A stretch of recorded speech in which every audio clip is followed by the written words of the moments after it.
நீங்கள் கதைப்படியே பார்த்தீங்கன்னா அவனுக்குள்ள அது இருக்கு, அவன் வெளியில சொல்லலை, அவ்வளோதான், உங்களுக்கு காட்டல. ஆனால் நீங்கள் அது வெளியில் 2வது எபிசோட் பார்க்கும்போது ஓஹோ அவன் அதனால தான் இப்படி இருந்தானான்னு உங்களுக்கு வந்துடும்.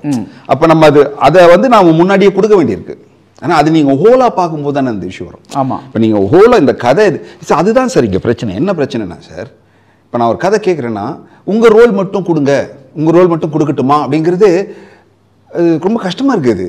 எப்படி என் ரோல் மட்டும் தனியாக வரும்? அப்போ தொடர்பே இருக்காதா? இந்த படத்தோட தொடர்பே இல்லாமல் அந்த கேரக்டர் இருக்குமா? இல்லை.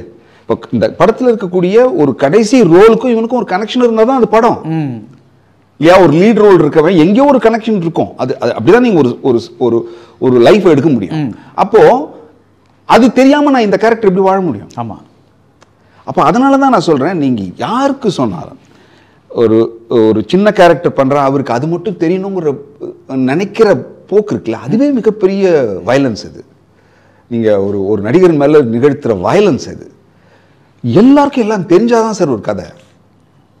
நான் ஆரம்பித்தது வந்து கமல் சார், நாசர் சாரோட பற்ற அப்படின்னாலும் அதுக்கு முன்னாடி நாங்கள் தியேட்டரில் இருந்ததுனால நாங்கள் ஒரு ஸ்கிரிப்டை வாசிக்கும் போது அந்த பிளேயில் ஒர்க் பண்ணக்கூடிய அத்தனை பேரும் அங்கே உட்காந்துருப்போம், எல்லாரும் படிப்போம்.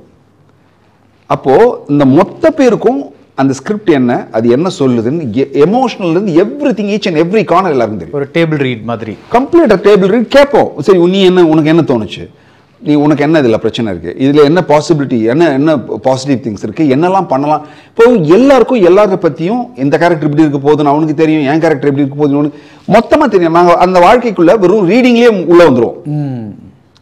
எங்களுக்கு எக்ஸ்ட்ரா உள்ளே போய் நிற்க வேண்டியதுதான் வேலை. இப்போது சினிமாவில் அது நடக்கலை, நடக்காது. என்ன அது எல்லாம் தனித்தனியாக இருக்குது, டேட்டு, கால் ஷீட். ஏன்னா சினிமாவோட ஸ்ட்ரக்சர் அப்படி.